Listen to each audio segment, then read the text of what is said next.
Yeah.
I've traveled a long way to be here with you beautiful people.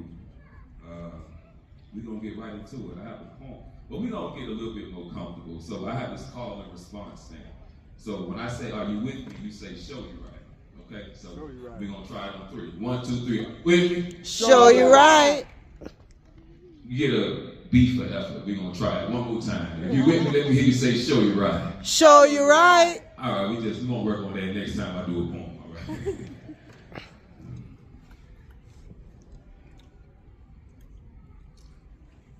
I love the way fire dances in the midnight hour beneath the stars. Sashaying seductively, so sexy, like a South African Spaniard, smooth movements choreographed by the way the wind whispered secrets. See, I love the way fire dances. The way it waves its fury so proudly, the beauty of the burn. See, I've learned to appreciate the unrehearsed movements of the flame. The way it sways with liberation like a flag upon a post burning so beautiful. Just imagine the stories that were told by the blaze.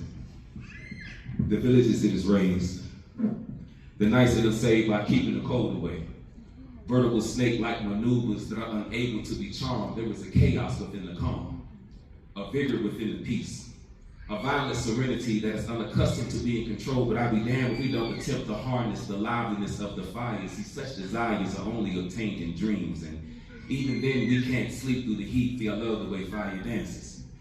The way it can set a multitude of moves from romance to hostility and everything in between. How can something so stunning wreak so much havoc and hide so much madness, but the flame tells no lies? Merely taking in all that we tell it, it be a relic of a long line of infernos. So I don't know how deep the burn goes, but I must remind you how beautiful the blaze be. Sending signals to the heavens, let the gods know that we exist, making the stars jealous of our shine. See, I appreciate the ideas sparked by the flame. So I speak highly of fire when I speak her name, understanding the freedom of the movements, universal like tears. Learn to value the things that you fear. See, I love the way fire dances in the midnight hour beneath the stars. Sashaying seductively, so sexy like a South African, the flicker of the flame makes disarray look appealing. I get an anxious feeling to mimic its ambition, its will to burn without any regards to the atmosphere. At most, we fear anything that we can't manage, and if it's out of our control, we deem it a menace. But that's with anything if not used correctly. See, I love the way fire accepts me. Even the moth appreciates the beauty of the blaze. Sapphire core with burnt orange tips that are barely visible when waving in the wind like redemption song, the bravado of the blaze. The certainty in the sway, the confidence in the combustion. And despite the negative connotation, see, I love the way fire dances. The honesty in her actions, the passion in her glow, the radiance in her shine. See, I'm finally willing to share her light, but her heart will forever be mine. Have you ever seen the way fire fights? A romantic altercation where no one really dies, but a beautiful death is born when the flame is gone and there is nothing left but ashes. My, how I love the way fire dances. Thank you.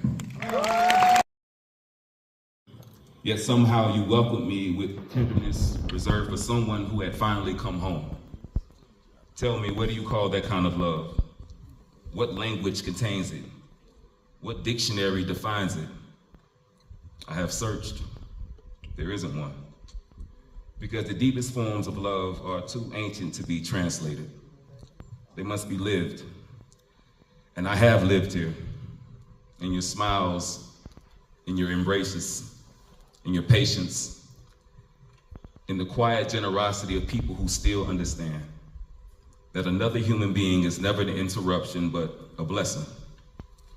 The world has become very good at counting. We count followers, we count fortunes, we count victories, we count borders, we count differences. And somewhere along the way, we forgot to count blessings. We forgot to count kindness.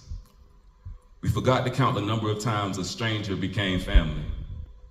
Ethiopia, you still remember. You reminded me that civilization is not measured by the height of its buildings. It's not measured by the depths of its humanity, or not by what it owns, but by what it refuses to let disappear. Its elders, its children, its songs, its prayers, its tables, its memory, its love. There is something I need to confess. See, I thought I came here to learn about Ethiopia. Instead, Ethiopia has taught me about myself. It showed me the places inside me that have grown impatient, the places that have forgotten how to listen, the places that had mistaken movement for purpose, achievement for peace, success for joy. And without ever asking me to become someone else, you quietly reminded me who I already was. There are miracles that part seas, and there are miracles that simply return a person to themselves. I believe I have witnessed both. One day my plane will rise into another sky. The miles will return. The passport will close. People will ask me, what did you find in Ethiopia? And I will struggle to answer. Because how do you explain that a nation did not merely open its gates, it opened its heart? How do you explain that history stopped feeling like something I was reading and became something that reached out and held my hand? How do you explain that the greatest monument I encountered was not carved into stone, but being inside the chest of every person who welcomed me? No, I will not tell them what I saw. I will tell them what I felt. Because feelings cross oceans long after stories have faded. So today, allow me to leave you with one promise. Everywhere my voice is heard, a piece of Ethiopia will be speaking. Every stage I stand upon, your kindness will stand beside me. Every stranger I welcome will be welcomed because you first welcomed me. This is how love survives. Not in monuments, not in speeches, but in people who carry it until it becomes someone else's inheritance. If there is one prayer I dare speak beneath the sky, it is this. May your children never inherit fear, but inherit hope. May your artists always have songs that outlive silence. May your elders always hear the wisdom echoes through their generations. May your rivers continue to remember the mountains. May your language never lose its music. May your faith never lose its fire. And may the love you have poured into a man from another shore become impossible for me to keep. Let no one meet me without meeting a little bit of Ethiopia. Thank you.